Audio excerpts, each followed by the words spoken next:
ओम शांति। 6 अप्रैल 2026 के ईश्वरीय महावाक्य है।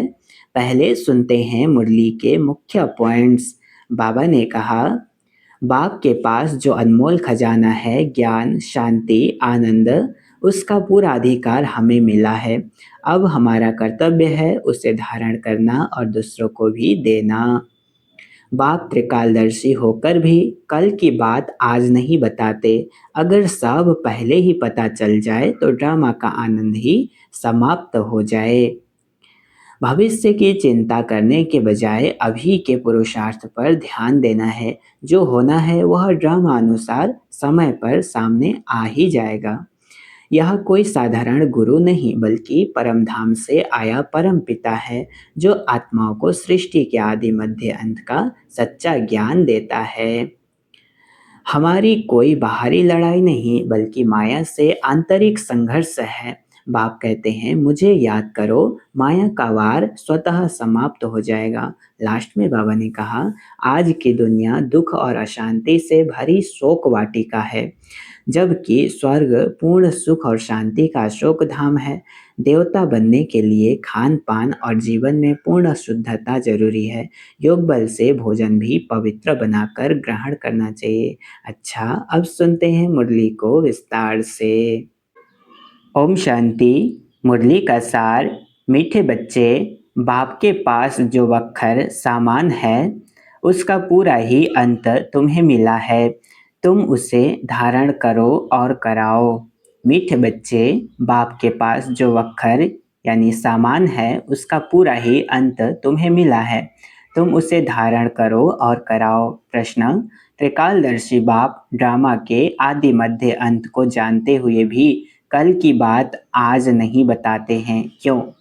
त्रिकालदर्शी बाप ड्रामा के आदि मध्य अंत को जानते हुए भी कल की बात आज नहीं बताते हैं, क्यों?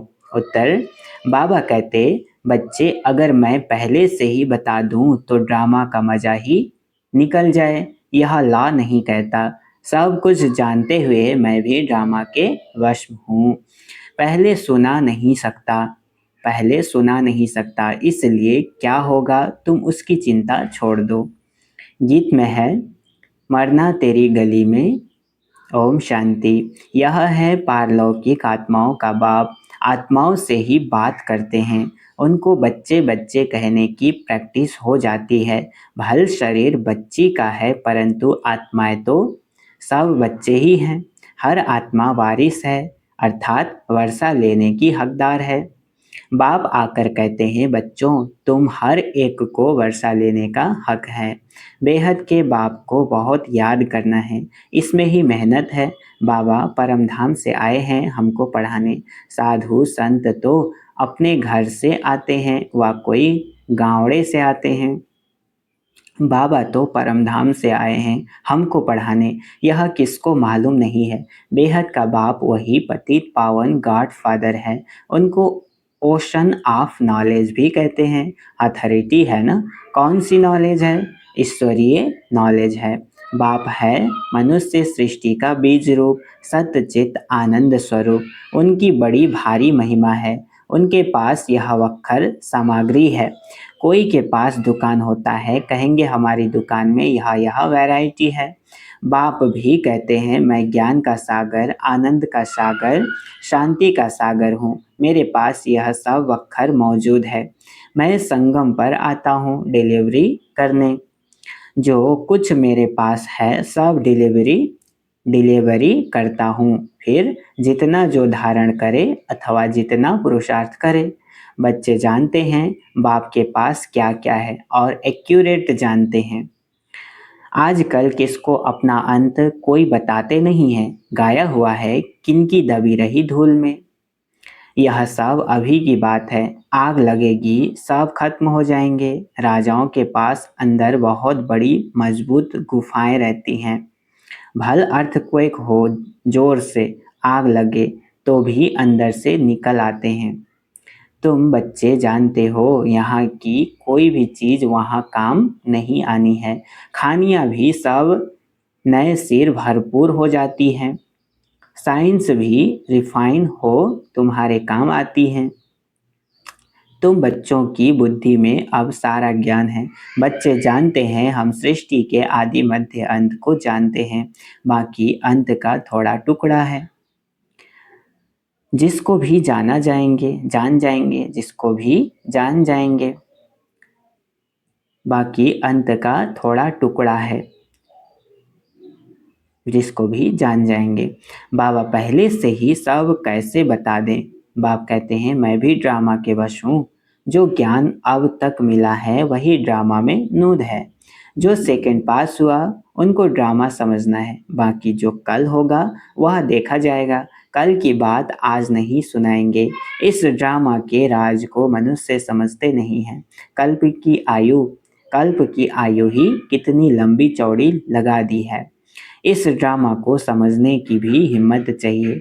अम्मा मरे तो भी हलवा खाना। समझते हैं मर गए जाकर दूसरा जन्म लिया। हम रोए क्यों? समझते हैं मर गए जाकर दूसरा जन्म लिया, हम रोए क्यों? बाबा ने समझाया है अखबार में तुम लिख सकते हो यह प्रदर्शनी आज से 5000 वर्ष पहले इस तारीख, इस ही समय, इसी स्थान पर इस रीति हुई थी। तुम लिख सकते हो अखबार में कि यह प्रदर्शनी आज से 5000 वर्ष पहले इस तारीख, इस ही स्थान पर इस रीति हुई थी। यह वर्ल्ड की हिस्ट्री ज्योग्राफी रिपीट हो रही है, लिख देना चाहिए। यह तो जानते हैं यह दुनिया बाकी थोड़े दिन है, यह सब खत्म हो जाएंगे। हम तो पुरुषार्थ कर विक्रमाजीत बन जाएंगे। फिर द्वापर से विक्रम संवत शुरू होता है। अर्थात विक्रम होने का संवत। इस समय तुम विकर्मों पर जीत पाते हो तो विक्रमाजीत बन जाते हो। पाप कर्मों को श्रीमत से जीत कर विक्रमाजीत बन जाते हो। वहाँ तुम आत्माभिमानी होते हो, वहाँ देहाभिमान होता नहीं। कलयुग में देहाभिमान है, संगम पर तुम देही अभिमानी बनते हो। परमपिता परमात्मा को भी जानते हो, यह है शुद्ध अभिमान। तुम ब्राह्मण सबसे ऊंच हो, तुम हो सर्वोत्तम ब्राह्मण कुलभूषण। यह नॉलेज सिर्फ तुमको मिलती है, दूसरे किसको मिलती नहीं। तुम्हारा यह सर्वोत्तम कुल है। गाया भी जाता है अतीन्द्रिय सुख गोपी बल्लभ के बच्चों से पूछो। अतीन्द्रिय सुख गोपी बल्लभ के बच्चों से पूछो। तुमको अब लॉटरी मिलती है, कोई चीज मिल जाती है उसकी इतनी खुशी नहीं होती है। जब गरीब से साहूकार बन जाते हैं तो खुशी होती है। तुम भी जानते हो जितना हम पुरुषार्थ करेंगे उतना बाप से राजधानी का वर्षा लेंगे। जो जितना पुरुषार्थ करेगा उतना पाएगा। मुख्य बात, बाप कहते हैं बच्चे अपने मोस्ट विलवेड बाप को याद करो। वह सब का विलवेड बाप है। वही आकर सबको सुख शांति देते हैं। अभी देवी देवताओं की राजधानी स्थापन हो रही है। वहाँ किंग क्वीन नहीं होते, वहाँ कहेंगे महाराजा महारानी। अगर भगवान भगवती कहें तो फिर यथा राजा रानी तथा प्रजा, सब भगवान भगवती हो जाएं। इसलिए भगवान भगवती कहा नहीं जाता, भगवान एक हैं। मनुष्य को भगवान नहीं कहा जाता। सूक्ष्म वतनवासी ब्रह्मा विष्णु शंकर को भी देवता कहते हैं। स्थूल वतनवासी को हम भगवान भगवती कैसे कहेंगे? सूक्ष्म वतनवासी ब्रह्मा विष्णु शंकर को भी हम देवता कहते हैं, स्थूल वतनवासी को हम भगवान भगवती कैसे कहेंगे?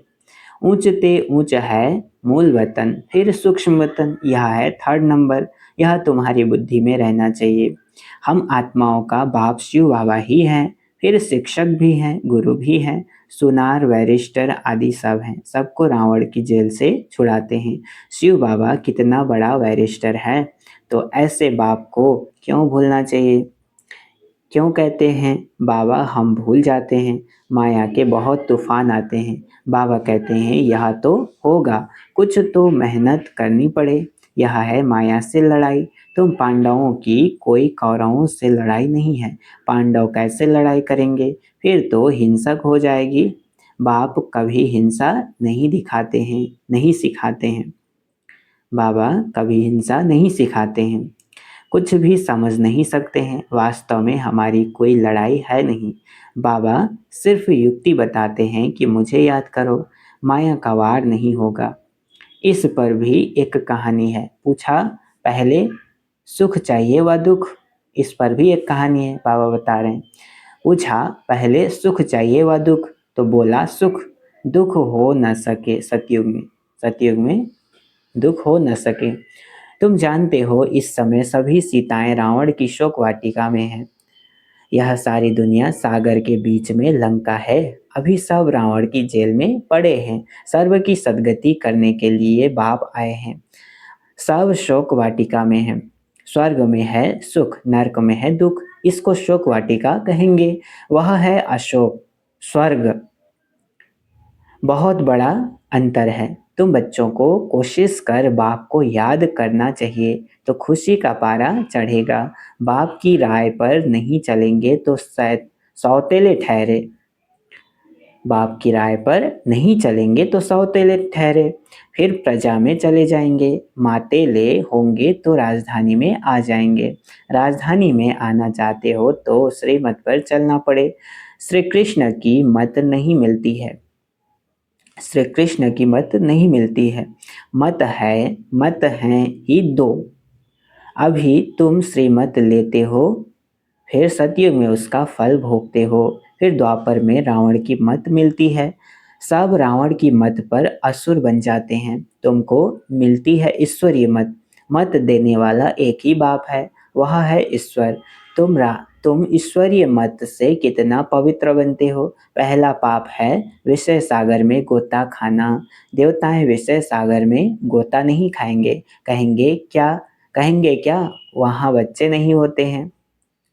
कहेंगे क्या वहाँ बच्चे नहीं होते हैं? पूछेंगे बच्चे क्यों नहीं होते? आप बोलो बच्चे क्यों नहीं होते? परंतु वह है ही वॉइसलेस दुनिया, संपूर्ण निर्विकारी। वहाँ यह कोई विकार होते नहीं। बाप ने समझाया है देवता सिर्फ आत्माभिमानी है, परमात्मा अभिमानी नहीं है। तुम आत्माभिमानी भी हो, परमात्माभिमानी भी हो। पहले दोनों नहीं थे। सतयुग में परमात्मा को नहीं जानते, आत्मा को जानते हैं कि हम आत्मा यह पुराना शरीर छोड़ फिर जाए नया शरीर लेंगी। पहले मालूम पड़ जाता है अब पुराना छोड़ नया लेना है। बच्चा होता है तो भी पहले से साक्षात्कार हो जाता है। योग बल से तुम सारे विश्व के मालिक बन जाते हो, तो क्या योग बल से बच्चे नहीं हो सकते? योग बल से कोई भी चीज को तुम पावन बना सकते हो, परंतु तुम याद भूल जाते हो। कोई को अभ्यास पड़ जाता है। बहुत सन्यासी लोग भी होते हैं जिनको भोजन का कदर रहता है, तो उस समय बहुत मंत्र पढ़कर फिर खाते हैं। तुमको भी परहेज तो बताई है, कुछ भी मांस मदिरा नहीं खाना है। तुम देवता बनते हो ना। देवताएं कभी कीचड़ पट्टी नहीं खाते, तो ऐसा पवित्र बनना है। बाप कहते हैं मेरे द्वारा तुम मुझे जानने से सब कुछ जान जाएंगे, फिर जानने का कुछ रहेगा नहीं। सतयुग में फिर पढ़ाई भी और होती है। इस मृत्यु लोक की पढ़ाई का अब अंत है। मृत्यु लोक की सारी कारोबार खत्म हो, फिर अमर लोक की शुरू होगी। इतना बच्चों को नशा चढ़ना चाहिए। अमर लोक के मालिक थे तुम। बच्चों को अतीन्द्रिय सुख, परम सुख में रहना चाहिए। परमपिता परमात्मा के हम बच्चे हैं अथवा स्टूडेंट हैं। परमपिता परमात्मा हमको अब घर ले जाएंगे। इनको ही परमानंद कहा जाता है। सतयुग में यह बातें होती नहीं, यह तुम अभी सुनते हो। इस समय ईश्वरीय फैमिली के हो। अभी का अभी का ही गायन है। अतीन्द्रिय सुख गोप गोपियों से पूछो। परम धाम का रहने वाला बाबा आकर हमारा बाप, टीचर, गुरु बनते हैं। तीनों ही सर्वेंट ठहरे, कोई अभिमान नहीं रखते। कहते हैं हम तुम्हारी सेवा कर तुमको सब कुछ दे निर्वाण धाम में बैठ जाएंगे। तो सर्वेंट हुआ ना। वाइस वाइस राय आदि हमेशा सही करते हैं। वाइस राय आदि हमेशा सही करते हैं तो ओबीडियंट सर्वेंट लिखते हैं। बाबा भी निराकार निरहंकारी हैं। कैसे बैठ पढ़ाते हैं, इतनी ऊंच पढ़ाई और कोई पढ़ा न सके, इतनी पॉइंट्स कोई दे न सके, मनुष्य तो जान नहीं सकते, इनको कोई गुरु ने नहीं सिखाया, गुरु होता तो बहुतों का होता, एक का होता है क्या। यह बाप ही पतितों को पावन बनाते हैं, आदि सनातन देवी देवता धर्म की स्थापना कर रहे हैं। बाबा कहते हैं मैं कल्प कल्प कल्प के संगम युगे आता हूँ। कहते हैं ना बाबा, हम कल्प पहले भी मिले थे, बाप ही आकर पतितों को पावन बनाएंगे। 21 जन्मों के लिए तुम बच्चों को पावन बनाता हूँ, 21 जन्मों के लिए तुम बच्चों को पावन बनाता हूँ। तो यह सब धारणा करनी चाहिए, फिर बताना चाहिए बाबा ने क्या समझाया। बाप से हम भविष्य 21 जन्मों का वर्षा लेते हैं, यह याद रहने से फिर खुशी में रहेंगे। यह परमानंद है, मास्टर नॉलेजफुल ब्लिसफुल, यह सब वरदान बाप से अभी तुमको मिलते हैं। सतयुग में तो बुद्धू होंगे। इन लक्ष्मी नारायण को तो कुछ भी नॉलेज नहीं, इन्हों को होती तो परंपरा से चली आती, इन्हों को यह नॉलेज होती तो परंपरा से चली आती। तुम जैसा परम आनंद देवताओं को भी नहीं हो सकता है। अच्छा, मीठे मीठे सिकिलधे बच्चों प्रति माता पिता बाप दादा का याद प्यार और गुड मॉर्निंग। रूहानी बाप की रूहानी बच्चों को नमस्ते। हम रूहानी बच्चों की रूहानी माता पिता बाप दादा को याद प्यार और गुड मॉर्निंग, नमस्ते नमस्ते नमस्ते। शुक्रिया बाबा, शुक्रिया। धारणा के लिए मुख्य सार, पहला पॉइंट, देवता बनने के लिए खान पान की बहुत बहुत शुद्धि रखनी है, बहुत ही परहेज से चलना है, योग बल से भोजन को दृष्टि दे शुद्ध बनाकर स्वीकार करना है। दूसरा, परमपिता परमात्मा के हम बच्चे अथवा स्टूडेंट हैं, वह हमें अब अपने घर ले जाएंगे। इसी नशे में रहा परम सुख परम आनंद का अनुभव करना है। वरदान आज का, सेवा की लगन द्वारा लौकिक को अलौकिक प्रवृत्ति में परिवर्तन करने वाले निरंतर सेवाधारी भव। क्या कहा, सेवा की लगन द्वारा लौकिक को अलौकिक प्रवृत्ति में परिवर्तन करने वाले निरंतर सेवाधारी भव। विस्तार है, सेवाधारी का कर्तव्य है निरंतर सेवा में रहना, चाहे मनसा सेवा हो चाहे वाचा व कर्मणा सेवा हो। सेवाधारी कभी भी सेवा को अपने से अलग नहीं समझते। जिनकी बुद्धि में सदा सेवा की लगन रहती है, उनकी लौकिक प्रवृत्ति बदलकर ईश्वरीय प्रवृत्ति हो जाती है। सेवाधारी घर को घर नहीं समझते, लेकिन सेवा स्थान समझकर चलते हैं। सेवाधारी का मुख्य गुण है त्याग। त्याग वृत्ति वाले प्रवृत्ति में तपस्वी मूर्त होकर रहते हैं, त्याग वृत्ति वाले प्रवृत्ति में तपस्वी मूर्त होकर रहते हैं, जिससे सेवा स्वतः होती है। स्लोगन है, अपने संस्कारों को दिव्य बनाना है तो मन बुद्धि को बाप के आगे समर्पित कर दो। अपने संस्कारों को दिव्य बनाना है तो मन बुद्धि को बाप के आगे समर्पित कर दो। अव्यक्त इशारे, महान बनने के लिए मधुरता और नम्रता का गुण धारण करो। किसी भी आत्मा को 2 घड़ी मीठी दृष्टि दे दो, मीठे बोल बोल दो, तो उस आत्मा को सदा के लिए भरपूर कर देंगे। यह 2 घड़ी की मधुर दृष्टि बोल उस आत्मा की दृष्टि बदल देगी। यह 2 घड़ी की मधुर दृष्टि बोल उस आत्मा की सृष्टि बदल देंगे। 2 मधुर बोल सदा के लिए बदलने के निमित्त बन जाएंगे। अच्छा, ओम शांति।